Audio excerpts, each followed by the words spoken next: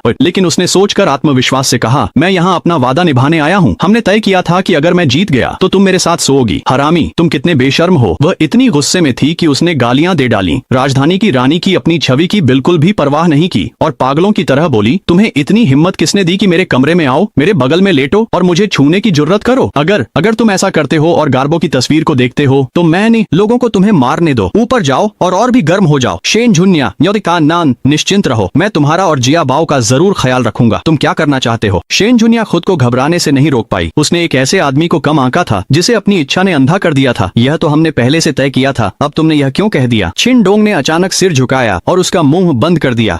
Shane जुनिया ने कुछ बार छटपटाई, लेकिन उसने सीधे उसके होंठ काट लिए जिससे खून निकल आया। छिनडोंग, शांत हो जाओ और मेरी बात सुनो। छिनडोंग ने अपने मुंह के कोने से खून पोंछा और खुद को शांत किया। वह घबराए हुए उसकी ओर देखने लगा और पूछा, तुम क्या कहना चाहती हो? क्या तुम्हें लगता है कि यह ठीक है? चलो एक कदम पीछे हटते हैं। मैं वादा करती हूँ कि तुम्हें जियाबाओ को पहचानने दूंगी, लेकिन साथ सोने वाली बात को भूल जाओ। कैसा रहेगा? वह वास्तव में किंडोंग से थोड़ा डरी हुई थी। आखिरकार इस स्थिति में अगर वह सच में जबरदस्ती करता। छिनडोंग थोड़ी देर के लिए हिचकिचाया उसके सामने खड़ी खूबसूरती को देखते हुए। वह कोई दरिंदा नहीं था जो किसी औरत को सताए। भले ही शेन जुनिया इस वक्त बहुत आकर्षक लग रही थी, लेकिन आखिरकार वह जियाबाओ की माँ थी और वह हद से ज्यादा कुछ नहीं करना चाहता था। तुम फिर से पछताना नहीं चाहोगी, है ना? नहीं, मैं कसम खाती हूँ, शेन जुनिया ने तुरंत कहा। ठीक है, अगर तुमने मुझे फिर से धोखा दिया तो अगली बार मैं बिल्कुल भी नरमी नहीं दिखाऊंगा। छिनडोंग ने अनमने मन से उसे छोड़ दिया और खड़ा हो गया। चटाक! जैसे ही वह खड़ा हुआ, शेन जुनिया ने उसे जोरदार थप्पड़ मारा चू और लाल आंखों से कहा, मैं तुम्हें चेतावनी देती हूँ, यह आखिरी बार है, वरना भले ही जियाबाओ मुझे भविष्य में दोष दे, मैं तुम्हें मार डालूंगी। और वैसे भी जियाबाओ को किसी दरिंदे जैसे पिता की जरूरत नहीं है। तुम छिन डोंग को उम्मीद नहीं थी कि वह इतनी जल्दी उसके खिलाफ हो जाएगी। उसने अपने जलते गाल को पकड़ते हुए गुस्से में कहा, इतनी कठोर बात मत कहो, साफ साफ तो तुम ही हार बर्दाश्त नहीं कर सकती और धोखा देती हो। मैंने तो तुम्हारे लिए एक कदम पीछे हटने का वादा किया था, अब तुम मुझ पर ही इल्जाम क्यों लगा रही हो? शेन जुनिया खुद भी गलत थी, इसलिए वह बस ठंडे स्वर में कह सकी, बाहर जाओ, तुरंत अपने कमरे में वापस जाओ। अगर भविष्य में दोबारा इस कमरे में घुसने की हिम्मत की तो तुम कभी जिया बाओ को नहीं देख पाओगे। किन डोंग ने देखा कि वह सच में गंभीर है तो उसने और उकसाने की हिम्मत नहीं की और शर्मिंदगी के साथ बाहर चला गया। हरामी। वह सच में शेन जुनिया बहुत कम ही अपना आपा खोती थी, लेकिन इस बार उसने गुस्से में पांव पटके और जब उसे याद आया कि किन डोंग ने उसके साथ छेड़खानी की थी तो वह दांत पीसने लगी। वह पहले कभी किसी पुरुष के इतना करीब नहीं आई थी। अगर वह शादी से बचने की कोशिश नहीं कर रही होती तो वह IVF के जरिए गर्भवती होने के लिए अस्पताल क्यों जाती? एक ऐसे आदमी से बचने के लिए जिससे वह शादी नहीं करना चाहती थी। उसने कुंवारी रहते हुए गर्भवती होना, तरह तरह की अफवाहें सहना और अकेले रहना तक मंजूर कर लिया था। और अब जिसने अपनी पवित्रता बचाकर रखी थी वही अब असल में किन डोंग जैसे हरामी के हाथों अपवित्र हो गई थी। अगले दिन किन डोंग ने फिर भी नींद नहीं ली और सुबह तक अभ्यास करता रहा। फिर जिया बाओ को बॉडीगार्ड के साथ स्कूल छोड़ने गया। पिता पुत्री के रूप में साथ बिताया गया समय हमेशा बहुत खुशहाल होता था। उसे खुद स्कूल छोड़ने के बाद किन डोंग विला लौट आया। अगर तुम्हें घर ढूंढना है तो जल्दी क्यों नहीं जाते? वापस क्यों आ गए? शेन जुनिया, जो प्रोफेशनल यूनिफॉर्म पहने हुए थी और नाजुक मेकअप के साथ वह धीरे धीरे ऊपर से नीचे आई। जिया बाओ ठीक हो गई और स्कूल चली गई और उसे कंपनी जाना चाहिए था। जिन डोंग को देखकर वह खुद को पिछली रात का दृश्य याद करने से रोक नहीं पाई। वह एक पल के लिए भी इस आदमी को अपने घर में नहीं रखना चाहती थी। जिन डोंग ने उसे एक रानी की तरह देखा, उसकी ताकतवर आभा और हॉट बॉडी के साथ, और मन ही मन पछताया कि उसने पिछली रात उसकी बात क्यों मान ली। अगर वह इस सबसे खूबसूरत लड़की को पा सकता तो फिर से जानवर बन जाना भी ठीक होता। खांसते हुए, चलो इस पर बात करते हैं कि क्या मैं यहाँ रह सकता हूँ? तुम अपने काम में इतनी व्यस्त हो, मैं जिया बाओ के साथ ज्यादा समय बिता सकता हूँ। चिंता मत करो, मैं किराया दूंगा। शेन जुनियाओ इतनी गुस्से में थी कि हंस पड़ी और ठंडे स्वर में बोली, तुम्हारे लिए बेहतर होगा कि बाहर जाकर सपना देखो। मैंने तुम्हें सिर्फ 2 दिन रहने की इजाजत दी थी। अगर मैं अपना फैसला बदल लूं तो मुझे दोष मत देना। इसके बाद वह सीधे हाई हील्स पहनकर बाहर निकल गई। तुम सच में मुझे कोई इज्जत नहीं देती। जिन डोंग ने लाचार होकर आ भरी। असल में वह जानता था कि शेन जुनियाओ, जो एक घमंडी और सफल महिला है, अपने दिल से उसे स्वीकार नहीं करती, इसीलिए वह इतनी बेरुखी है। चाहे तुम साम्राज्य की रानी ही क्यों न हो, एक दिन मैं तुम्हें मजबूर कर दूंगा कि तुम मेरी तरफ ऊपर देखो। अपने विचारों को एक तरफ रखकर उसने लिन कैक्सन को फोन किया। आखिरकार वह उसे सिर्फ साम्राज्य की राजधानी में ही जानता था। जिन भाई, आप मुझे ढूंढ रहे हैं? लिन कैक्सन को उसका फोन आना सुनकर बहुत खुशी हुई। हाँ कैक्सन, मुझे तुम्हारी एक मदद चाहिए थी, मिल सकते हैं? जिन डोंग ने जवाब दिया। ठीक है, तो मैं आपको ढूंढ लूंगी। उसने जल्दी से फोन काट दिया। जिन डोंग ने अपना सामान समेटा और मैंशन के बाहर आधे घंटे से ज्यादा इंतजार किया। तब जाकर लिन कैक्सन फेरारी में आई। जिन भाई, कैसा है? क्या आप अपनी पत्नी और बच्चों से फिर से मिल गए? लिन कैक्सन ने मजाक किया। मिलना तो हुआ है, लेकिन उसे यह कहते हुए थोड़ी झिझक महसूस हुई। लेकिन शेन जुनियाओ यह नहीं मानती कि आप दोनों पति पत्नी हैं, है ना? लिन कैक्सन ने कहा। यह सामान्य है। शेन जुनियाओ जैसी महिला आपके साथ इतनी आसानी से नहीं रहेगी, भले ही वह बच्चे के लिए ही क्यों न हो। हाँ, आखिरकार वह मुझे नहीं पहचानती। उसने कड़वाहट भरी मुस्कान दी। उसकी नजरों में मैं शायद एक ऐसा आदमी हूँ जिसने कुछ भी हासिल नहीं किया। ऐसा पूरी तरह नहीं है, लिन कैक्सन ने दिलासा दिया। मैंने दूसरों से यह भी सुना है कि उसने शादी से बचने के लिए जानबूझकर किसी और के बच्चे को जन्म दिया और बिना शादी के बच्चा होने की बदनामी झेलने में भी उसने कोई हिचकिचाहट नहीं दिखाई। कहा जाता है कि जिससे वह शादी से भागी थी वह जियांगनान के सबसे अमीर आदमी का बेटा है। इस नजरिए से देखें तो वह किसी आदमी की ताकत को ज्यादा महत्व नहीं देती। तुम्हारे पास अब भी मौका है, और फिर तुम खुद एक ताकतवर इंसान हो। भला तुमने कुछ भी हासिल नहीं किया? ऐसा कैसे हो सकता है? जिन डोंग थोड़े हैरान रह गए। हैरानी से बोले, ऐसी भी बात है? हाँ, तभी तो वह टेस्ट ट्यूब के लिए अस्पताल गई थी। सबसे अमीर आदमी का बेटा? उसका नाम क्या है? अध्याय 16। जिया बाओ मुसीबत में है। मुझे इसके बारे में नहीं पता। आखिरकार ये सब सुनी सुनाई बातें हैं। अगर तुम्हें जानना है डी चुम, तो खुद उससे पूछ सकते हो। ठीक है। जिन डोंग ने सिर हिलाया और कहा, कैक्सन, यहाँ मेरा कोई दोस्त नहीं है। मैं चाहूंगा कि तुम मेरी मदद करो घर ढूंढने में। कोई समस्या नहीं। लिन कैक्सन उसे एक एजेंट के पास ले गई और कई घर दिखाए। हालांकि राजधानी में घरों की कीमतें महंगी हैं, लेकिन जिन डोंग की मौजूदा आर्थिक स्थिति के साथ ताकत के हिसाब से यह घर खरीदने के लिए पर्याप्त है। उसे लगा कि प्रक्रियाएं झंझट वाली हैं, इसलिए उसने घर किराए पर लेने का फैसला किया, जिसमें सिर्फ एक बैग लेकर तुरंत शिफ्ट हो सकते थे। उसने शेन जुनिया मैनर के पास एक सोसाइटी में 3 बेडरूम का अपार्टमेंट किराए पर ले लिया। कू शियान, मदद के लिए धन्यवाद। प्रो, क्या मैं तुम्हें खाने पर बुला सकता हूँ? घर तय हो जाने के बाद किन डोंग बहुत संतुष्ट था और लिन कू शियान का एहसान चुकाना चाहता था। ठीक है चंप, तो मैं संकोच नहीं करूंगा। लिन कू शियान ने मजाकिया अंदाज में कहा, चिंता मत करो, मेरे पास डिनर के लिए अभी भी पैसे हैं, तुम कोई भी जगह चुन सकते हो। उसने उदारता से कहा, लेकिन मुझे 5 बजे से पहले बच्चों को लेना है। तुम वाकई एक जिम्मेदार पिता हो। लिन कैक्सन को समझ नहीं आ रहा था कि वह हंसे या रोए, लेकिन वह किन डोंग की, जो अपने परिवार की परवाह करता था, सराहना करती थी। तो दोनों एक उच्च स्तरीय वेस्टर्न रेस्टोरेंट में गए और 2 स्टेक और 1 बोतल रेड वाइन ऑन ऑर्डर की। खाने के दौरान किन डोंग ने उलझन में पूछा, कैक्सन, मुझे नहीं पता कि तुम क्या करती हो। जहाँ तक मेरी बात है, मैं अभी हाल ही में ग्रेजुएट हुई हूँ और अभी तक मेरी कोई नौकरी नहीं है। उसने हंसते हुए कहा, आखिरकार मेरी पढ़ाई पूरी हो गई है। जाहिर है मुझे कुछ साल मस्ती करनी चाहिए, उसके बाद ही काम के बारे में सोचूंगी। तुम्हारे पास अभी नौकरी नहीं है, फिर भी इतनी शानदार कार चलाती हो। तुम्हारा बॉयफ्रेंड बहुत अमीर है क्या? किन डोंग ने मजाक किया। उसने आंखें घुमाई और नाखुश होकर बोली, मैं वैसी नहीं हूँ जैसी तुमने सोचा। मुझे मर्दों पर निर्भर रहने की जरूरत नहीं है। वैसे भी मर्द बिल्कुल भी भरोसेमंद नहीं होते। तुम मजाक कर रही हो। किन डोंग ने मुस्कुराते हुए कहा, तुम्हारे दादाजी इतनी शानदार विला में अकेले रहते हैं, तुम्हारा परिवार जरूर बहुत अमीर होगा। लिन कैक्सन निरुत्तर रह गई। आखिरकार लिन परिवार शाही राजधानी के 4 प्रमुख परिवारों में से एक था और वह इसे हल्के में कह रहा था कि वे अमीर हैं। अरे कैक्सन, तुमने तो कहा था कि तुम व्यस्त हो, फिर एक आदमी के साथ अकेले क्यों खा रही हो? जैसे ही दोनों खा रहे थे, अचानक एक नाखुश आवाज आई। चिनडोंग ने सिर घुमाया और देखा कि कुछ युवक युवतियों का एक समूह धीरे धीरे आ रहा था। वे सभी चमकदार और खूबसूरत कपड़े पहने हुए थे और सभी कपड़े मशहूर ब्रांड्स के थे। पहली नजर में ही साफ था कि वे आम लोग नहीं थे। क्योंकि मुझे दूसरों के साथ खाना है, इसलिए तुम्हारी परवाह करने का समय नहीं है। लिन कैक्सन ने उन्हें झुंझलाते हुए देखा और कहा, और फिर मुझे तुम्हारी मंजूरी के लिए तुम्हें रिपोर्ट करने की क्या जरूरत है? बाई जेफेंग इतना गुस्से में था कि उसका चेहरा बिगड़ गया। इतने सारे लोगों के सामने उसने उसे बिल्कुल भी इज्जत नहीं दी। कैक्सन, हम सब दोस्त हैं, हम बस एक दूसरे की परवाह करते हैं। तुम्हें इतनी तीखी प्रतिक्रिया क्यों देनी पड़ रही है? एक और युवक ने कहा। और फिर मिस्टर बाई, तुम्हारी इतनी परवाह करते हैं, किसे चाहिए तुम्हारी परवाह? लिन कैक्सन ने नाराजगी से कहा, अगर कोई काम नहीं है तो चले जाओ। जब हम खाना खा रहे हैं तो हमें परेशान मत करो। तुम सभी लोग गुस्से में दांत पीस रहे थे, लेकिन वे उस पर कुछ भी करने की हिम्मत नहीं कर पाए। लीन परिवार में कई पुरुष हैं, लेकिन बेटी सिर्फ एक ही है, लीन कैक्सन। पूरा परिवार उस पर जान छिड़कता है। बाई जेफेंग भी उस पर गुस्सा करने की हिम्मत नहीं करता, इसलिए वे अपना गुस्सा सिर्फ किन डोंग पर निकाल सकते थे। बाई जेफेंग ने उसे ठंडी नजरों से घूरा। लड़के, तुम कौन हो? क्या तुम जानते हो कि कुशियान कौन है? उसके करीब आने का तुम्हारा मकसद क्या है? लगातार सवालों का सामना करते हुए, इससे पहले कि किन डोंग कुछ बोल पाते, लिन गोशिन ने सीधे डांटते हुए कहा, बाई जेफांग, क्या तुम्हें दिमाग खराब है? तुम्हारी बारी है पूछने की कि वो कौन है। यहाँ से दफा हो जाओ। गोशिन, तुम अभी अभी ग्रेजुएट हुए हो और इंसानों के दिल की बुराई को नहीं समझते, खासकर ऐसे बेकार लोग जिनके पास न ताकत है न कोई बैकग्राउंड। अगर वो तुम्हारे करीब आ रहे हैं तो जरूर लिन परिवार की ताकत का फायदा उठाना चाहते हैं। चुप रहो, लिन गोशिन ने बीच में ही टोकते हुए कहा। अगर किन डोंग का कोई मकसद भी है तो भी मैं तैयार हूँ, इससे तुम्हें क्या फर्क पड़ता है? क्विन भाई, ये लोग कितने परेशान कर रहे हैं, क्या इन्हें भगा सकते हैं? बाई जेफांग ने अपनी मुट्ठियां भींच लीं। इनका आपस में क्या रिश्ता है? लिन गोशिन तो उसे इतनी शिद्दत से बचा रहा है। ओह! किन डोंग ने अपना चाकू और कांटा नीचे रख दिया, बेबस होकर खड़ा हुआ और बोला, तुम लोग जाओ, भले ही वे एक दूसरे को जानते हो। गोशिन तुम्हारी तरफ ध्यान नहीं देना चाहता। मक्खी की तरह परेशान क्यों हो रहे हो? साले, क्या कहा तुमने? यह सुनते ही कई लोग भड़क उठे। तुम खुद को क्या समझते हो? तुम्हें पता है तुम किससे बात कर रहे हो? हमारी मौजूदगी में उंगली उठाने की हिम्मत कैसे हुई तुम्हारी? लगता है तुम्हें मौत लिखना नहीं आता। वे लिन गोशिन के खिलाफ कुछ करने की हिम्मत नहीं रखते थे, लेकिन किन डोंग को वे बर्दाश्त नहीं कर सकते थे और एक एक करके घमंड से उसकी ओर उंगली उठाते हुए सामने आ गए। आसपास के ग्राहकों की नजरें भी इस ओर खिंच गईं। वे इशारे करने और बातें करने लगे। किन डोंग ने भौहें चढ़ाईं और अपने सामने खड़े युवक से कहा, बात करते समय मुझ पर उंगली उठाना तुम्हारे लिए बेहतर नहीं होगा। क्या बात है? तुम्हारी ओर उंगली उठाने में क्या गलत है? क्या तुम्हें बुरा लग रहा है? युवक गुस्से में हंस पड़ा और उसे जोर से धक्का देते हुए बोला, मैं तो तुम्हें मारना भी चाहता हूँ, तुम्हें जीने मरने की समझ नहीं है। अगर पहले की बात होती तो शायद किन डोंग सहन कर लेता, लेकिन अब वह सच में कोई वजह नहीं देख पा रहा था कि दूसरों को खुद को सताने दे। चटाक! आह! उसने अचानक युवक का हाथ पकड़ लिया और फिर जोर से खींचा। हड्डी के खिसकने की आवाज आई और युवक की चीख निकल पड़ी, मेरा हाथ! तुम! बाई जेफांग और बाकी लोग उम्मीद नहीं कर रहे थे कि वह इतना बेपरवाह होगा और सीधे उसका हाथ तोड़ देगा। यह लड़का तो बड़ा सख्त निकला। मुझसे फिर बात करने की कोशिश करो, किन डोंग ने उन्हें घूरते हुए गहरी आवाज में कहा। उनके चेहरे पीले पड़ गए और वे कुछ बोल नहीं पाए। अभी कोई अहंकार नहीं था। किन डोंग के रौब से वे पूरी तरह से दंग रह गए थे। ऐसे युवक आमतौर पर कमजोरों को डराते हैं और ताकतवरों से डरते हैं। अगर सच में ऐसे किसी से सामना हो जाए जिसे अपनी जान की परवाह न हो तो ये डर जाते हैं। मिस्टर बाई, अब क्या करें? कई लोग खुद कोई फैसला नहीं कर पाए और बस बाई जेफांग की ओर देखने लगे। लड़के लड़के, तुझ में हिम्मत है। बाई जेफांग ने दांत भींचते हुए कहा, मैं तुझे याद रखूंगा, चलो यहाँ से। किन डोंग ने हिकारत भरी मुस्कान दी और इस बात को बिल्कुल भी गंभीरता से नहीं लिया। ये तो बस ताकत के भरोसे उछलने वाले जोकरों का एक झुंड था। आसपास के ग्राहक उसे हैरानी और सम्मान से देख रहे थे। लिन गुशिन की आंखों में एक अलग ही चमक थी। वह किन डोंग को ऐसे देख रही थी जैसे अचानक उसमें कोई अनोखा आकर्षण महसूस कर लिया हो। अगर कोई आम आदमी होता तो वह बाई जेफांग और उसके साथियों से डर जाता, लेकिन उसने तो एक सच्चे इंसान की तरह बर्ताव किया। खाओ, मुझे क्या देख रही हो? जब किन डोंग ने देखा कि वह उसे घूर रही है तो उसे थोड़ा असहज महसूस हुआ। ओह बाई का किन, अभी तुम बहुत हैंडसम लग रहे थे, उसने शरारती अंदाज में कहा। थोड़ा लोकी रहो, दिखावा मत करो। किन डोंग ने बेशर्मी से हाथ हिलाया। खाना खाने के बाद वह शहर में टहलने गया और बहुत सारी रोजमर्रा की चीजें खरीदी। फिर लिन केर्सन ने उसे वापस छोड़ दिया। सामान समेटने के बाद किन डोंग ने देखा कि लगभग समय हो गया है तो वह तुरंत स्कूल जियाबाओ को लेने चला गया। लेकिन उसे उम्मीद नहीं थी कि उसे भीड़ भाड़ के समय का सामना करना पड़ेगा। राजधानी में जाम लगा हुआ था और जब वह टैक्सी से स्कूल पहुंचा तब तक ज्यादातर छात्र जा चुके थे। गलत अनुमान लगा लिया। उसने झुंझलाकर अपना माथा थपथपाया और फिर टैक्सी लेकर हवेली वापस लौटना पड़ा। बॉस माफ कीजिए, हम युवती की ठीक से सुरक्षा नहीं कर पाए। जैसे ही वह घर पहुंचा किन डोंग ने देखा कि शेन जुनियाओ आंगन में खड़ी है। उसके अंगरक्षक, जिनके चेहरे और नाक पर चोट के निशान थे, सिर झुकाए उसके सामने अपनी गलती स्वीकार करते हुए खड़े थे। शेन जुनियाओ ने भौहें सिकोड़ते हुए कांपती आवाज में कहा, आखिरकार कोई जिया बाओ के खिलाफ कार्रवाई करने को तैयार हुआ है। चलो पहले चोटों का इलाज करवा लेते हैं। क्या हुआ? किन डोंग ने माहौल की गंभीरता को महसूस किया और पास आकर बोला, मुझे उम्मीद नहीं थी कि राजधानी में इतना जाम होगा। जब मैं जिया बाओ को लेने स्कूल पहुंचा तब तक सब जा चुके थे। अध्याय 17। किन डोंग नाराज है। सभी लोग उसकी ओर देखने लगे। शेन जुनियाओ ने अपना फोन पकड़े हुए ठंडे स्वर में कहा, कोई तुम्हारी बकवास नहीं सुनना चाहता। अगर मदद नहीं कर सकते तो यहाँ परेशानी मत खड़ी करो। क्या तुमने बारूद खा लिया है? किन डोंग ने भौहें सिकोड़ते हुए कहा। क्या हुआ? जिया बाओ कहाँ है? किन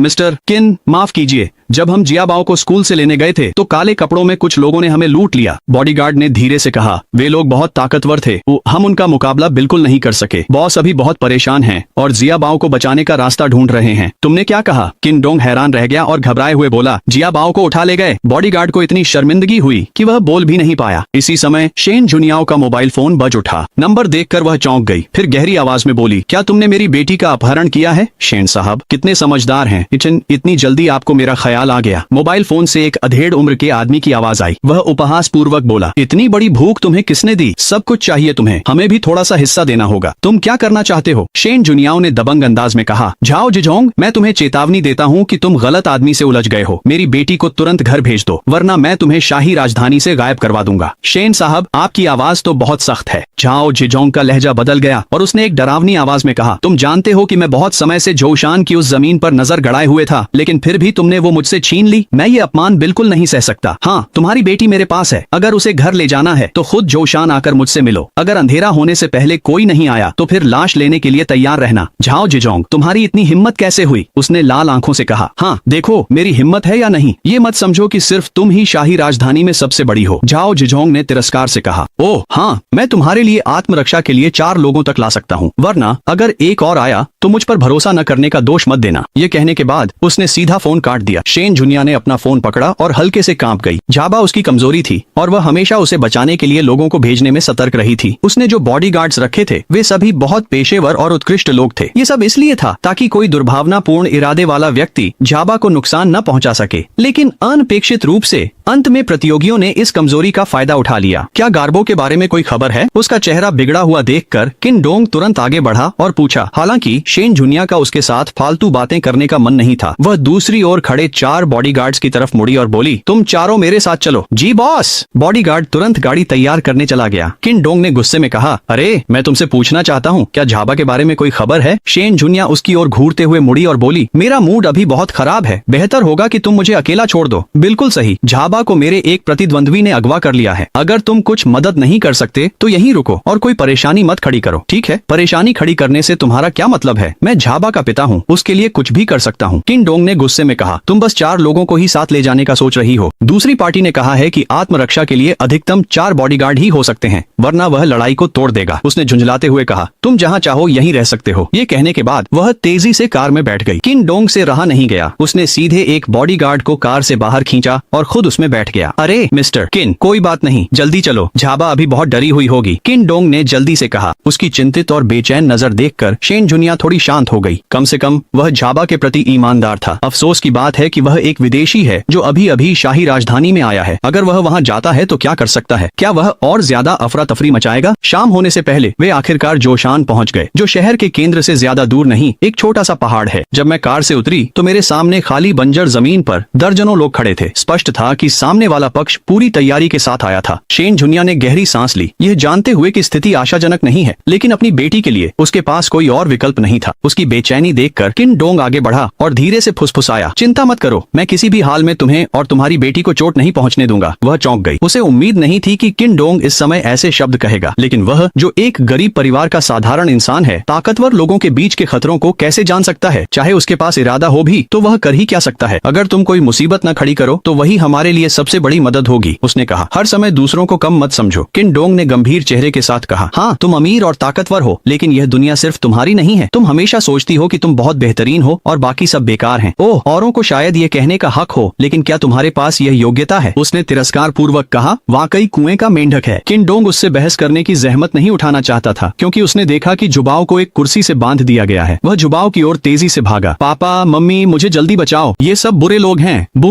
बू, गार्बो रोते और चिल्लाते हुए बोली, मेरी बेटी को जल्दी छोड़ दो। किन डोंग सामने खड़े दर्जनों लोगों को घूरते हुए गुस्से में था। तुम्हारी बेटी? एक मोटे सिर और बड़े कानों वाला अधेड़ उम्र का आदमी जिसके मुंह में सिगार था। यह व्यक्ति झाओ जिझोंग है। शेन जुनियाओ, क्या तुम सिंगल मदर नहीं हो? तुमने अपने बच्चे के लिए कब पिता ढूंढ लिया? दूसरे लोग कहते हैं कि तुम मर्द नहीं हो। लगता है कि अब तुम बूढ़ी हो रही हो और अकेलापन सहन नहीं कर पा रही हो। शेन जुनियाओ के बोलने से पहले ही किन डोंग ने गहरी आवाज में कहा, चुप रहो, मैं उस बच्चे का जैविक पिता हूँ, चाहे आप कोई भी हो। कृपया पहले मेरी बेटी को छोड़ दें। शेन जुनियाओ ने उसकी ओर देखा। भले ही यह आदमी अनजान था, लेकिन उसमें बहुत हिम्मत थी। इतने सारे लोगों के सामने भी वह इतनी बहादुरी से पेश आ रहा था। हाँ, मुझे फर्क नहीं पड़ता कि तुम उसके पिता हो या नहीं, मैं तुम्हें नहीं ढूंढ रही हूँ, झाओ जिझोंग ने ठाका मारते हुए कहा। शेन जुनियाओ, यह जमीन अब तुम्हारी है, लेकिन मुझे इसके लिए बहुत पैसे खर्च करने पड़े हैं। पहले इस हिसाब किताब को निपटा लेते हैं, फिर तुम्हारी बेटी की बात करेंगे। शेन जुनियाओ बोलने ही वाली थी, लेकिन किन डोंग ने उससे पहले बोल दिया। क्या तुमने मेरी बात नहीं समझी? मेरी बेटी को तुरंत छोड़ दो। झाओ जिझोंग और शेन जुनियाओ एक साथ अवाक रह गए। आखिर यह आदमी उसकी बात क्यों नहीं समझ पा रहा था? ओफो, तुम कितने परेशान करने वाले हो। अगर तुम चुप नहीं हुए तो मैं पहले तुम्हें ही मार डालूंगा, समझे? तो मैं फिर से कहता हूँ, अगर तुमने मेरी बेटी को नहीं छोड़ा तो मैं तुम्हें मरवा दूंगा, समझे? छिन डोंग ने अपनी मुट्ठी भींचते हुए कहा। चुप हो जा बिग डॉग, इसे हमेशा के लिए चुप कर दे। झाओ जिझोंग अब और सहन नहीं कर सका। एक गंजा आदमी धीरे धीरे बाहर आया। उसके हाथ में एक तेज चाकू था जिससे वह खेल रहा था। पहली नजर में ही लग रहा था कि वह कोई अच्छा आदमी नहीं है। शेन जुनियाओ की भौहें सिकुड़ गईं। हालांकि छिन डोंग थोड़ा आवेगी था, लेकिन वह जुबाओ को लेकर चिंतित था। आखिरकार अगर कुछ हो जाता तो जुबाओ बहुत दुखी होता। यह सोचकर वह उसे रोकना ही चाहता था, लेकिन बिग डॉग पहले ही छिन डोंग की ओर चाकू लेकर मौत की ओर दौड़ पड़ा था। इस समय छिन डोंग बिल्कुल बदला हुआ लग रहा था। उसकी आंखें धीरे धीरे तेज हो गईं। उसने हमला करते हुए बिग डॉग को देखा, उसके वार को तेजी से चकमा दिया और फिर उसे एक जोरदार लात मारी। धड़ाम! बड़ा कुत्ता चीखा, लगभग 10 मीटर पीछे उड़ा और जोर से जमीन पर गिरा। उसकी आंखें घंटियों की तरह फटी रह गई थीं। वह छिन डोंग की ओर इशारा करता रहा और मुंह खोला, लेकिन कुछ कह नहीं पाया। वह बस लगातार खून बहाता रहा। आखिरकार उसका सिर एक ओर लुढ़क गया। जिंदा है या मर गया पता नहीं। हिस! पूरी भीड़ में हलचल मच गई। सबने अविश्वास से छिन डोंग की ओर देखा। अध्याय 18, मैं दया नहीं करूंगा। बड़ा कुत्ता! झाओ जिझोंग ने जमीन पर मरे हुए कुत्ते की तरह पड़े अपने सबसे काबिल आदमी को देखकर चिल्लाया। कौन सोच सकता था कि मेरे अधीन सबसे ताकतवर आदमी को छिन डोंग लात मारकर मार डालेगा। बस इतना जान लो कि इससे पहले बिग डॉग ने उसकी मदद कई मुश्किल लोगों से निपटने में की थी, लेकिन अब उसे किन डोंग ने सिर्फ एक ही राउंड में जमीन पर गिरा दिया। झाओ जिझोंग के पीछे खड़े एक बूढ़े आदमी ने अपनी आंखें सिकोड़कर हैरानी से किन डोंग को घूरा। इतनी मजबूत आंतरिक शक्ति के साथ क्या वह कोई मार्शल स्तर का विशेषज्ञ हो सकता है? पापा, आप तो कमाल के हो। कुर्सी पर बैठे जियाबाओ खुद को चिल्लाने से रोक नहीं पाया। किन डोंग की बहादुरी देखकर अब वह इतना डरा हुआ नहीं था। सभी एक एक करके शांत हो गए और जब उन्होंने किन डोंग की ओर देखा तो उनकी नजरें भी बदल गईं। इस लड़के के पास वाकई इतनी जबरदस्त ताकत है। शेन जुनिया थोड़ी हैरान रह गई। जब उसने पहले किन डोंग की जानकारी जांची थी तो उसे बस इतना ही पता चला था कि वह एक गरीब परिवार से आने वाला एक ऑफिस वर्कर है, लेकिन उसे यह नहीं पता चला था कि उसके पास इतनी जबरदस्त ताकत भी है। बॉस, वह बहुत ताकतवर है। उसके बगल में खड़े बॉडीगार्ड ने भी हैरानी में कहा। अभी अभी किन डोंग के वार से साफ था कि उसकी आंतरिक शक्ति बहुत मजबूत है। हाँ, शेन जुनिया ने किन डोंग को घूरते हुए देखना बंद कर दिया और उसे रोकना भी छोड़ दिया। बेटी, डर मत, पापा यहीं हैं। अपनी बेटी की प्रशंसा भरी नजरें देखकर किन डोंग को एक तरह की उपलब्धि का एहसास हुआ। उसने झाओ जिजोंग की ओर इशारा करते हुए कहा, अगर तुमने इसे नहीं छोड़ा तो अगला नंबर तुम्हारा है। धड़ाम! झाओ जिजोंग इतना डर गया कि उसका शरीर कांप उठा और वह घबराया हुआ दिख रहा था। उसके अधीनस्थ भी कुछ बेचैन हो गए और धीरे धीरे बोले, मुझे नहीं लगा था कि शेन जुनिया के पास ऐसा उस्ताद भी है। बॉस, अब क्या करें? युवक, घमंड मत कर। क्या तुम्हें लगता है कि तुम अकेले ही सब कुछ बदल सकते हो? इसी समय उसके पीछे खड़ा बूढ़ा आदमी धीरे धीरे आगे आया। केंडोंग को घूरते हुए गर्व से बोला, ओह बच्चे जैसी बातें मत करो, जब तक मैं यहाँ हूँ तुम बॉस जिया को छू भी नहीं सकते। ये सुनकर झाओ जिजोंग के होठों पर एक मुस्कान आ गई। सौभाग्य से उसने दूसरे मास्टर को बुला लिया था और अचानक उसमें आत्मविश्वास आ गया। वह बोला, लड़के, तुम दूसरे मास्टर के सामने इतनी घमंड कैसे कर सकते हो? तुम्हें पता भी है ये कौन है? ये ड्रैगन एंड टाइगर सोसाइटी के मशहूर दूसरे मास्टर हैं। क्यों नहीं घुटनों के बल बैठकर माफी मांगते? क्या बॉस, मुश्किल हो गई। झाओ जिजोंग ने सच में ड्रैगन एंड टाइगर क्लब के दूसरे मास्टर को बुला लिया है। मुझे डर है कि आज का दिन बहुत बुरा होने वाला है। जब बॉडीगार्ड ने यह नाम सुना तो डर के मारे उसके चेहरे का रंग थोड़ा बदल गया। शेन जुनिया ने दांत भींच ली। स्वाभाविक रूप से उसने भी इस व्यक्ति के बारे में सुना था। ड्रैगन और टाइगर सोसाइटी शाही राजधानी में एक विशेष अस्तित्व था। 4 प्रमुख परिवारों से अलग वे ग्रे एरिया के शासक थे और उनके अधीन हजारों लोग थे। यहाँ तक कि चारों प्रमुख परिवारों को भी उन्हें कुछ इज्जत देनी पड़ती थी और कहा जाता है कि यह दूसरे मास्टर असाधारण ताकत रखते हैं और शाही राजधानी के सर्वश्रेष्ठ लोगों में से एक हैं। मुझे उम्मीद नहीं थी कि झाओ जिजोंग उन्हें बुला सकता है। ऐसा लग रहा था कि इस बार वह वाकई अच्छी तैयारी के साथ आया है। वह अनायास ही बेचैन हो गई, लेकिन किनडोंग ने तिरस्कार भरी मुस्कान के साथ देखा। दूसरे और तीसरे मास्टर से क्या फर्क पड़ता है? चाहे तुम अपने पूर्वजों की 18वीं पीढ़ी को भी बुला लो, अगर मेरी बेटी का एक बाल भी छूने की हिम्मत की तो मैं उसे मरवा दूंगा। तुम सच में जीना मरना नहीं जानते। दूसरे मास्टर के सामने ऐसी बातें कहने की हिम्मत कैसे हुई? यह तो हद से ज्यादा गुस्ताखी है। नवजात बछड़े शेर से नहीं डरते। दूसरे मास्टर ने दशकों से मार्शल आर्ट्स का अभ्यास किया है। तुम्हारी उम्र में उनकी तुलना तुमसे कैसे की जा सकती है? तुम्हें आसमान की ऊंचाई का अंदाजा नहीं है। हाँ, देखते हैं बाद में ये कैसे मरेगा। झाओ जिजोंग के आदमियों से हंसी रोकना मुश्किल हो गया। वे छिनडोंग को किसी मूर्ख की तरह देखने लगे। दूसरे मास्टर ने तो गुस्से में चिल्ला भी दिया, लड़के, तेरी इन बातों के बाद तू आज रात जिंदा नहीं बचेगा। छिनडोंग ने गुनगुनाते हुए कहा, बुजुर्ग, मैंने हमेशा बड़ों का सम्मान किया है और छोटों से प्यार किया है। क्या आप वाकई अब मुझसे टकराना चाहते हैं जब आप बूढ़े हो चुके हैं? मेरी सलाह है कि आप घर जाएं और शांति से अपनी बुढ़ापे का आनंद लें। यह मेरी बेटी की सुरक्षा का सवाल है और मैं कोई नरमी नहीं बरतूंगा। अध्याय 19। एक बार में मौत की तलाश में। दूसरे मास्टर अब और सहन नहीं कर सके। राजधानी में एक सम्मानित व्यक्ति के रूप में उन्हें कभी इस तरह तिरस्कृत नहीं किया गया था। अगर वह इस घमंडी अजनबी को नहीं मारते तो भविष्य में उनका सम्मान कहाँ रह जाएगा। वह छिनडोंग पर झपट पड़े। उनके हाथ पंजों की तरह थे और उन्होंने उसे पकड़ने की कोशिश की। अगर तुम्हें मरने का इतना शौक है तो मैं तुम्हारी मदद कर देता हूँ। छिनडोंग सच में उसे मारना नहीं चाहता था, लेकिन अगर उसकी बेटी को किसी भी तरह का खतरा हुआ तो वह किसी बात की परवाह नहीं करता। धड़ाम! छिनडोंग ने उसकी कलाई को सटीकता से पकड़ लिया और फिर दूसरे मास्टर के सीने पर एक घूंसा मारा। वह 10 मीटर से भी ज्यादा दूर जाकर गिरा और उसकी हालत एक बड़े कुत्ते से भी ज्यादा दयनीय थी। वह चीख भी नहीं सका और खून उगलने लगा। वह वहीं मौके पर मर गया। ये सभी लोग हैरान रह गए और झाओ जिजोंग तो खड़े भी नहीं रह सके। उनके पैर कांपने लगे और वह जमीन पर बैठ गए। कांपते हुए बोले, दूसरे मास्टर, कोई जाकर दूसरे मास्टर को देखो। कुछ अधीनस्थों ने खुद को संभाला और दौड़ कर गए। फिर कांपते हुए बोले, बॉस, दूसरा मास्टर मर गया है। जब सभी ने फिर से छिनडोंग की ओर देखा तो उनकी खोपड़ी में झनझनाहट सी होने लगी। ये आदमी आखिर आया कहाँ से? वह इतना ताकतवर था कि मशहूर दूसरे मास्टर को भी एक ही वार में मार डाला। छिनडोंग ने होठों के कोने पर हल्की मुस्कान लाते हुए सोचा, अगर ऐसे को भी मास्टर कहाँ जाता है तो क्या वह दुनिया में अजेय नहीं हो जाएगा? शेन जुनियाओ और बॉडीगार्ड्स स्तब्ध रह गए और अपनी बात पूरी भी नहीं कर पाए। उन्हें बस इतना महसूस हुआ कि उनके सामने खड़ा आदमी बहुत ही साहसी और प्रभावशाली हो गया है, जैसे कोई राजा। छिनडोंग तेजी से आगे बढ़ा। तुम क्या कर रहे हो? झाओ जिजोंग इतना डर गया कि वह तुरंत उठकर अपने अधीनस्थों के साथ अनायास ही पीछे हट गया,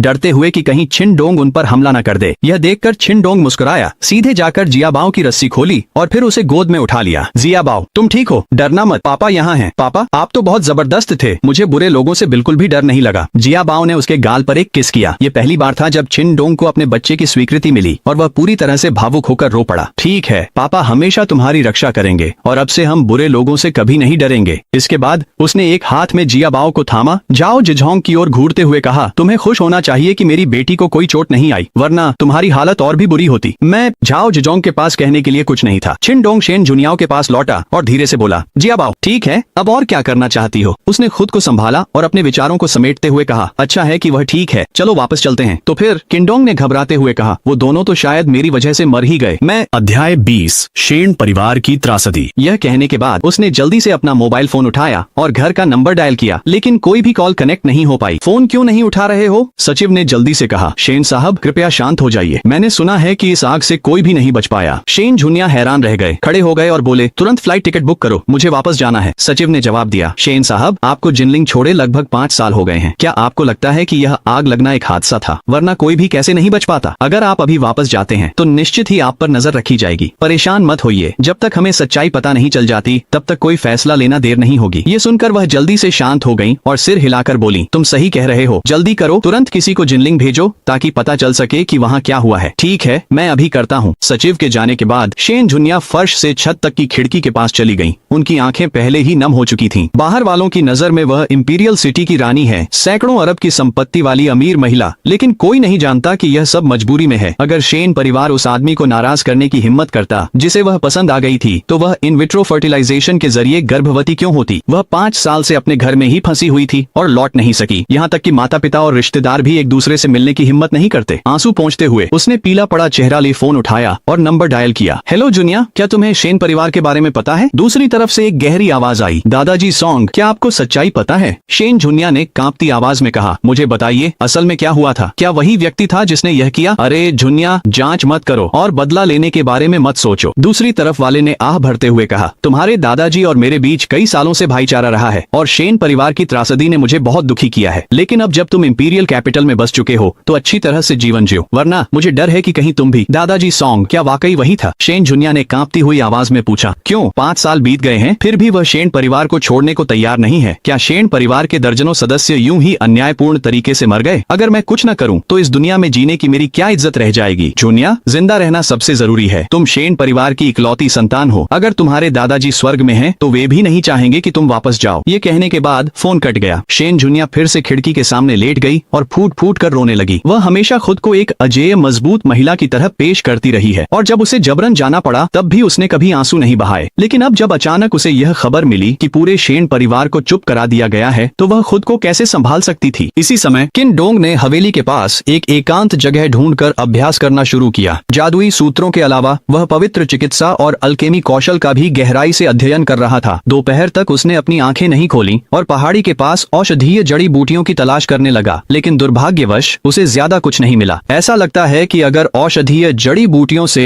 अल्केमी करनी है तो दवा की दुकान पर जाकर उन्हें खरीदना पड़ेगा। यह सोचकर उसने लिन के शियान को बुलाया और उससे पूछा कि दवा की दुकान कहाँ मिलेगी। जब लिन के शियान ने कहा कि वह फ्री है तो वह खुद उसे वहाँ ले गई। उसके उत्साह के सामने किन डोंग मना नहीं कर सका। इस तरह दोनों मिले और सीधे रेनीतांग चले गए। भाई किन, यह शाही राजधानी की सबसे प्रसिद्ध दवा की दुकान है। अगर यहाँ वो औषधीय जड़ी बूटियाँ नहीं मिलती तो शायद किसी और दुकान में भी नहीं मिलेंगी। रेनीतांग सैकड़ों साल पुरानी दुकान है। लिन के शियान ने कार से उतरने के बाद परिचय कराया। हम उम्मीद है ऐसा ही हो। किन डोंग मुस्कुराया और दवा की दुकान में जाकर देखने लगा। सौभाग्य से वहाँ उसे अपनी जरूरत की औषधीय जड़ी बूटियाँ मिल गयी, लेकिन वे बहुत महंगी थीं। आखिरकार ये जिनसिंग और गैनोडर्मा लूसिडम जैसी कीमती औषधीय जड़ी बूटियाँ थीं। जब मैंने बिल चुकाया तो 1 मिलियन युआन से ज्यादा खर्च हो गए। सौभाग्य से शेन जुनियाओ ने वह 1 अरब वापस नहीं लिया था जो उसने कमाया था, इसलिए उसने बिना किसी अफसोस के पैसे खर्च कर दिए। भाई किन, ये तो 1 मिलियन से भी ज्यादा की औषधीय जड़ी बूटियाँ हैं। आपने इन पर इतना पैसा क्यों खर्च किया? हालांकि लिन परिवार एक अमीर परिवार है, लेकिन लिन के शियान ने पहली बार किसी को दवाओं पर इतना पैसा खर्च करते हुए देखा है, और वो भी सिर्फ औषधीय जड़ी बूटियों पर। तुम नहीं समझोगी, ये औषधीय जड़ी बूटियाँ बहुत ही दुर्लभ और कीमती हैं। अगर मैं सफलता पूर्वक अमृत तैयार कर पाया तो ये पैसे कोई मायने नहीं रखते। किन डोंग ने समझाया। तुम अमृत भी बना सकते हो? लिन के शियान ने अविश्वास के साथ कहा, मुझे नहीं पता था कि तुम इतनी सारी बना सकते हो। थोड़ा शांत रहो और दिखावा मत करो। किन डोंग मुस्कुराया, लेकिन असल में उसे खुद भी यकीन नहीं था। आखिरकार यह उसका पहला प्रयास था। लिन के शियान ने आंखें घुमा ली। दोनों के विदा लेने के बाद किन डोंग ने कल की गलती से सबक सीखा। इस बार वह समय पर स्कूल गेट पर पहुंचा और फिर अपने बॉडीगार्ड्स के साथ जियाबो को स्कूल से घर ले गया। जब मैं हवेली लौटा तो जैसे ही कार से उतरा मैंने देखा कि एक हैंडसम आदमी विला से बाहर आ रहा है। वांग चाचा, आप यहाँ कैसे? जियाबो ने पुकारा और किन डोंग उसके पीछे पीछे गया। जियाबो, स्कूल से आ गया है। मैं तुम्हारी माँ से मिलने आया हूँ। क्या अब तुम बेहतर महसूस कर रही हो? वांग मिंगहुई आगे बढ़े और मुस्कुराते हुए जवाब दिया। यह व्यक्ति 4 प्रमुख परिवारों में से एक वांग परिवार का उत्तराधिकारी था और शेन जुनियाओ का नंबर 1 चाहने वाला भी। वह शेन जुनियाओ की हर एक गतिविधि पर नजर रखता रहा है। जब भी उसे कोई मौका मिलता है वह पूरी कोशिश करता है कि उसे खुश कर सके ताकि वह इस अनुपम सुंदरता का दिल जल्द से जल्द जीत सके। इसलिए जब उसे पता चला कि जियाबो को कल शिया युआनजोंग ने अगवा कर लिया था और आज शेन परिवार के साथ कुछ हुआ है, तो वह तुरंत ही उसे देखने और दिलासा देने के लिए दौड़ पड़ा। दुर्भाग्यवश चाहे उसने कितनी भी कोशिश की हो, शेन जुनियाओ हमेशा उसके प्रति ठंडी ही रही और केवल शिष्टाचार और औपचारिकता बनाए रखी। ओह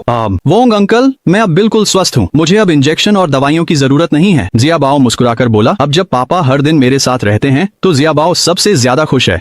पापा? वांग मिंगहुई हैरान रह गया और संदेह से पूछा, तुमने कब अपने गॉडफादर को पहचाना और अपने अंकल को तो बताया भी नहीं? ये सुनकर किन डोंग ने शिष्टता से हाथ बढ़ाया और कहा, नमस्ते, मैं जियाबाओ का गॉडफादर नहीं बल्कि उसका जैविक पिता किन डोंग हूँ। क्या आप उसके असली पिता हैं? वांग मिंगहुई ने अविश्वास से कहा, हाँ, ये मेरे असली पापा हैं। जियाबाओ ने तुरंत जवाब दिया। वांग मिंगहुई इतना हैरान रह गया कि वह बोल ही नहीं पाया। फिर उसने ध्यान से किन डोंग को देखा, उनसे हाथ मिलाया और कहा, वांग मिंगहुई, क्या मैं जान सकता हूँ कि मेरे भाई क्या करते हैं? मैंने पहले कभी जियाबाओ के पिता के बारे में नहीं सुना। बाहर की दुनिया हमेशा मानती थी कि जून याओ एक सिंगल मदर है। अचानक एक जैविक पिता सामने आ गया। क्या ये झूठ नहीं है? किन डोंग ने भौहें चढ़ाई और नाखुश होकर कहा, भाई वांग, क्या आपको मुझसे पितृत्व परीक्षण करवाने की जरूरत है? ओह नहीं, इसकी जरूरत नहीं है, मुझे पहले ही जाना होगा। वांग मिंगहुई ने उसे एक अर्थपूर्ण नजर से देखा, फिर मुड़कर चला गया। जैसे ही वह कार में बैठा, उसने अपने बगल में बैठे बॉडीगार्ड से कहा, तुरंत उसकी जांच करो। किन डोंग, मैं उसकी सारी जानकारी जल्द से जल्द जानना चाहता हूँ। जी मालिक। घर पहुँचने के बाद नैनी ने बताया कि चेन जून याओ अपने कमरे में है और अगर कुछ भी हो तो किसी को भी उन्हें परेशान करने की अनुमति नहीं है। किन डोंग थोड़ा उलझन में था, लेकिन उसने और कोई सवाल नहीं किया। लेकिन मैंने उन्हें रात के खाने के दौरान नीचे आते नहीं देखा। तो जिया याओ को सुलाने के बाद उसने थोड़ी देर हिचकिचाते हुए चेन जून याओ के दरवाजे पर जाकर दस्तक दी। चेन जून याओ ने दरवाजा खोला और बिना किसी भाव के उसकी ओर घूरने लगी। क्या बात है, क्या आंटी ने नहीं कहा था कि मुझे परेशान न करें? अध्याय 21। ध्यान से सोचो। किन डोंग ने भौहें चढ़ाते हुए कहा, तुम बहुत थकी हुई लग रही हो, तुम्हारी आंखें सूजी हुई हैं, क्या तुम ठीक महसूस नहीं कर रही हो? नहीं, उसने झुंझलाते हुए कहा, अगर तुम्हें अस्पताल जाना झंझट लगता है तो मैं खुद भी तुम्हें देख सकता हूँ। किन डोंग ने चिंता जताते हुए कहा, अगर बीमार हो तो खुद पर जोर मत डालो, मैं ठीक हूँ। वह गुस्सा होने ही वाली थी, लेकिन अचानक कुछ सोचकर उसने किन डोंग को घूरा और कहा, अंदर आओ।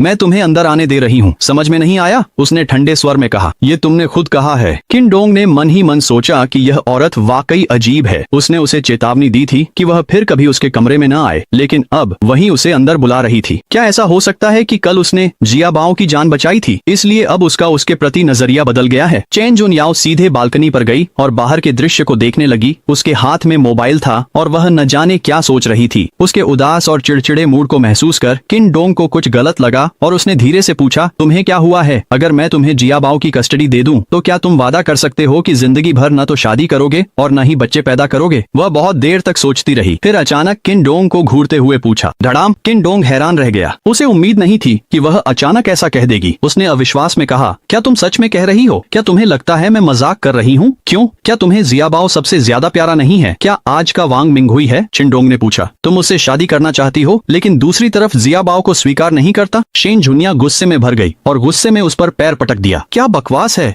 तुम क्या सोच रही हो? मैं किसी आदमी के लिए जियाबाओ को कैसे छोड़ सकती हूँ? तुम कर क्या रही हो? चिन डोंग ने हैरानी से पूछा। तुम्हें जानने की जरूरत नहीं है, उसने ठंडे स्वर में कहा। मैं तुम्हें जियाबाओ की कस्टडी दे सकती हूँ और उसे अपनी उत्तराधिकारी बना सकती हूँ। जब वह भविष्य में वयस्क हो जाएगी तो मेरी सारी संपत्ति उसी की होगी। तो नहीं, तुम्हें बस उसका अच्छे से ख्याल रखना है ताकि तुम्हारी पूरी जिंदगी अमीर और खुशहाल रहे। शर्त यह है कि तुम और कोई बच्चा नहीं कर सकते, जिसमें उसके लिए सौतेली माँ लाना भी शामिल है। चिन डोंग जितना सुनता गया उसे उतना ही कुछ गलत लगने लगा और उसने घबरा कर कहा, शेन जुनिया, क्या तुम्हें कैंसर है? शेन जुनिया इतनी गुस्से में थी कि उसने फिर से उस पर पैर रख दिया। दांत भींचते हुए बोली, क्या तुम ये नहीं चाह सकते कि मैं ठीक हो जाऊं? नहीं, ये तो ऐसा है जैसे तुमने अपनी वसीयत सौंप दी हो। चिन डोंग ने असंतुष्ट होकर कहा, मैं ऐसा कैसे न सोचूं? अगर तुम मुझे साफ साफ नहीं बताओगी तो मैं राजी नहीं हूँगा। मुझे तुम्हें बताने की जरूरत नहीं है, उसने झुंझलाकर कहा। तुम मान जाओगी जब तक कि तुम्हारे जियाबाओ के लिए सारे जज्बात झूठे न हो। बकवास, जियाबाओ मेरा खून है, उसके लिए मेरा प्यार कैसे झूठा हो सकता है? तो फिर मैं निश्चिंत हूँ, अब तुम बाहर जा सकती हो, उसने हाथ हिलाते हुए कहा। मैं अकेली रहना चाहती हूँ। चिन डोंग कुछ कहने के लिए हिचकिचाया। यह साफ दिख रहा था कि जरूर कुछ बड़ा हुआ है, वरना वह कभी ये बातें नहीं कहती। लेकिन अगर वह कुछ नहीं कहती तो चिन डोंग भी कुछ नहीं कर सकता। माँ, पापा, दादा, भैया, चिंता मत करो, जुनिया कभी अकेली नहीं रहेगी, चाहे इस खून के बदले में मौत ही क्यों न हो। मैं शेन परिवार के दर्जनों लोगों की मौत को बेकार नहीं जाने दूंगी। उसने आंसू पोंछे और भी ज्यादा दृढ़ नजर आई। अगले दिन चिन डोंग ने हमेशा की तरह बच्चों को समय पर स्कूल भेजा। शेन जुनिया शायद जियाबाओ के मूड पर असर नहीं डालना चाहती थी, इसलिए वह अब भी सामने नहीं आई। जियाबाओ को सुरक्षित स्कूल पहुंचाओ और वह अपने बॉडीगार्ड्स के साथ हवेली लौट जाता है। अप्रत्याशित रूप से जैसे ही वह कमरे में दाखिल हुई, उसने देखा कि उसकी सेक्रेटरी आ रही है और उसके साथ 20 के शुरुआती दशक की एक अजनबी लड़की थी जो शेन जुनिया को गले लगाकर जोर जोर से रो रही थी। दीदी,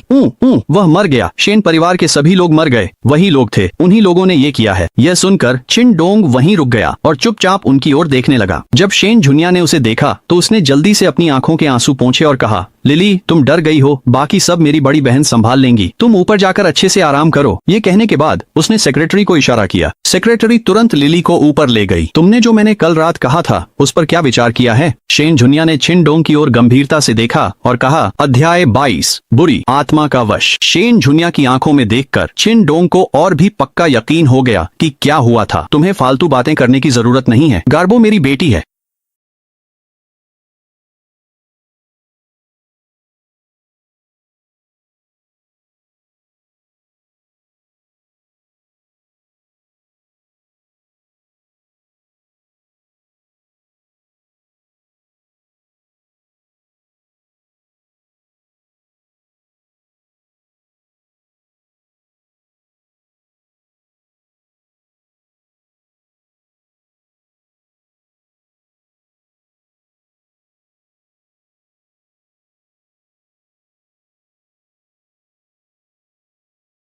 मैंने पैसों के लिए स्पर्म डोनेट किया था और 5 साल बाद एक अरबपति सुंदर महिला कहती है कि मैं उसके बच्चे का पिता हूँ। 5 साल पहले ग्रेजुएशन के तुरंत बाद किन डोंग ने एक अस्पताल में 3000 युआन के लिए प्रीमियम स्पर्म सैंपल दिया था। 5 साल बाद राजधानी की अरबपति रानी शेन झुनियाओ अपनी 4 साल की बेटी के साथ किन डोंग के सामने आ जाती है। प्यारी, ये तुम्हारे असली पापा हैं। अध्याय 1 वह तुम्हारे पिता हैं। क्या जियाबाओ की हालत फिर से बिगड़ गई है? क्या तुमने उसके पिता को ढूंढ लिया है? राजधानी में शेन झुनियाओ ने चिंता भरी नजरों से अपनी असिस्टेंट की ओर देखा। अगर वे जल्दी ही अपनी बेटी के जैविक पिता को नहीं ढूंढ पाई तो उसकी हालत बिगड़कर ल्यूकेमिया में बदल सकती है, जो शेन झुनियाओ के लिए सहन करने के लिए बहुत बड़ा बोझ होगा। राजधानी की रानी के नाम से मशहूर इस महिला के सामने सेक्रेटरी ने घबराते हुए जवाब दिया, प्रेसिडेंट शेन, हमें एक ऐसा आदमी मिला है जिसकी जानकारी मेल खाती है। वह साउथ सिटी में रहता है और उसका नाम किन डोंग है। किन डोंग? शेन झुनियाओ खड़ी हो गई और बोली, मेरे लिए तुरंत साउथ सिटी की फ्लाइट बुक करो, मुझे कल ही उससे मिलना है। दक्षिण शहर। अरे सुनो, खूबसूरत लिफ्ट चाहिए? पैदल चलना कितना थका देने वाला है ना? मेरी बाइक देखो, 360 degree panoramic sunroof, leather seats, हवा खाने का सबसे बढ़िया तरीका। किन डोंग अपनी मोटरसाइकिल पर बैठा हुआ एक गुजरती लड़की को खुशी खुशी आवाज लगाता है। उफ,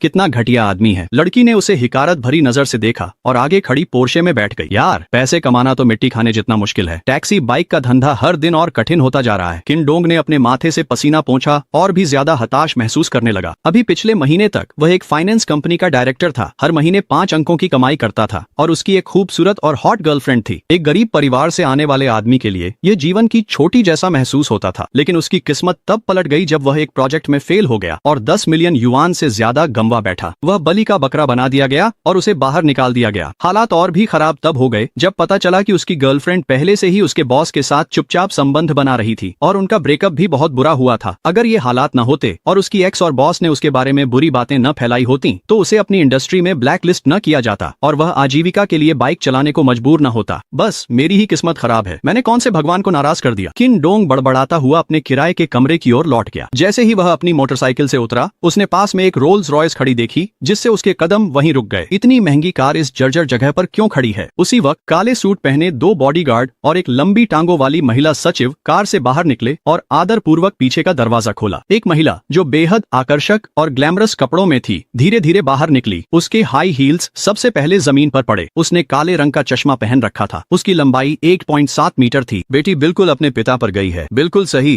छिन डोंग ने हैरानी से कहा। क्या आप मुझसे मिलना चाहती हैं? 5 साल पहले आपने 9वें अस्पताल में शुक्राणु दान किया था, है ना? उसने सीधे पूछा। कैसे? आपको यह कैसे पता चला? आप कौन हैं? छिन डोंग स्तब्ध रह गया। उसने यह बात कभी किसी को नहीं बताई थी क्योंकि यह कोई गर्व करने वाली बात नहीं थी। कॉलेज से अभी अभी निकले हुए और किराए के पैसे तक न होने पर उसने एक अस्पताल का फ्लायर देखा जिसमें शुक्राणु दान के लिए मुआवजे का वादा किया गया था। उस समय उसके नमूने की गुणवत्ता और सक्रियता बहुत उच्च पाई गई थी, जिससे उसे सबसे अधिक मुआवजा मिला, पूरे 3000 युआन।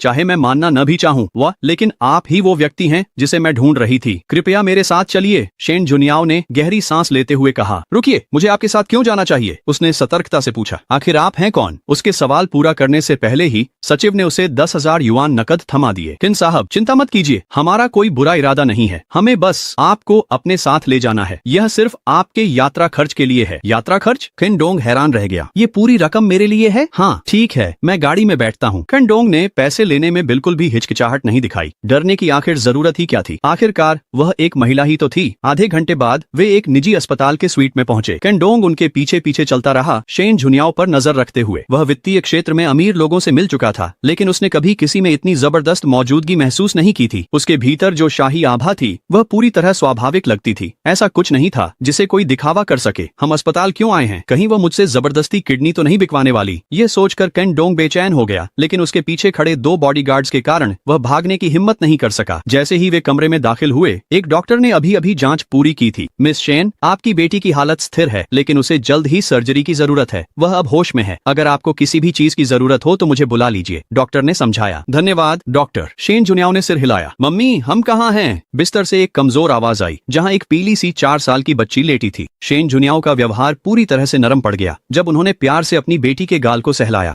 जियाबाओ, तुम हमेशा अपने पापा से मिलना चाहती थी, है ना? मम्मी उन्हें यहाँ ले आई है। इस बार हम तुम्हारी बीमारी ठीक कर देंगे और उसके बाद न सुई लगेगी न दवा लेनी पड़ेगी। सच में? पापा कहाँ हैं? लड़की की आंखें उत्साह से चमक उठीं जब उसने चारों ओर देखा और आखिरकार उसकी नजर छिनडोंग पर टिक गई। जब उनकी नजरें मिली तो छिनडोंग एकदम ठिठक गया। उसे एक अजीब सी जानी पहचानी भावना महसूस हुई। मम्मी, क्या ये मेरे पापा हैं? लड़की ने उत्साहित होकर पूछा। हाँ, ये तुम्हारे पापा हैं। मैं समझता हूँ कि आप अपनी बेटी को लेकर चिंतित हैं, लेकिन आप यूं ही बातें नहीं बना सकते। उसने सुना था कुछ लोग खोए बेटों का दावा करते हैं, लेकिन पहली बार उसने किसी को अजनबी पिता का दावा करते देखा। शेन झुनियाओ ने उसे घूरा। उसकी आवाज ठंडी थी। लेकिन आप ही उसके जैविक पिता हैं। ध्यान से देखिए, क्या आपको और जियाबाओ में समानता नहीं दिखती? छिनडोंग झिझके और फिर से उस छोटी लड़की को देखा। वाकई उसकी शक्ल सूरत उससे काफी मिलती जुलती थी, जिससे वह अजीब सी अपनापन की भावना भी समझ में आ गई। बहुत से लोग एक जैसे दिखते हैं, इससे कुछ साबित नहीं होता। और फिर ये पहली बार है जब हम मिल रहे हैं। आंजा, मैं उसकी पिता कैसे हो सकता हूँ? यह सुनकर शेन झुनियाओ का चेहरा और भी गहरा हो गया। उसकी आवाज बर्फ जैसी ठंडी हो गई। सच में आप इसके लायक नहीं हैं। इसका क्या मतलब है? छिनडोंग ने झुंझलाकर कहा। खुद को अपमानित महसूस कर रहा था, लेकिन फिर जब उसने सोचा कि उसने उसे सिर्फ यात्रा के लिए 10,000 युआन दे दिए थे, वह जरूर बेहद अमीर होगी और शायद वह सच में उसके लायक नहीं था। अब आप जा सकते हैं, उसने ठंडे स्वर में कहा। सचिव ने तुरंत छिनडोंग को बगल के एक खाली कमरे में पहुंचा दिया। अपनी बेटी को सांत्वना देने के बाद शेन झुनियाओ वापस आई। उसके हाथ में कुछ बालों की लटें थीं। 5 साल पहले मैंने अस्पताल में IVF करवाया था और जियाबाओ को जन्म दिया। उस समय तुम्हारा सैंपल सबसे अच्छा था जो उनके पास था, लेकिन 1 साल पहले जियाबाओ को एक गंभीर बीमारी का पता चला और अब उसे सर्जरी की जरूरत है। अगर यह बीमारी ल्यूकेमिया में बदल गई तो वह ज्यादा दिन जीवित नहीं रह पाएगी। उसने सब कुछ शांत और संक्षिप्त तरीके से समझाया। उसकी नजरें कभी भी छिनडोंग से नहीं हटी। छिनडोंग एक बार फिर स्तब्ध रह गया, क्योंकि उसने सच में पैसों के लिए शुक्राणु दान किया था। रुको, क्या तुम उसकी बीमारी के लिए मुझे दोष दे रही हो? यह असंभव है। मैं पूरी तरह से स्वस्थ हूँ। क्यों ना यह मानो कि समस्या तुम्हारी भी हो सकती है। क्या यह वाकई तुम्हारी चिंता है? शेन झुनियाओ ने भौहें उठाई। ठीक है, मैं कैसे मान लूं कि तुम सच बोल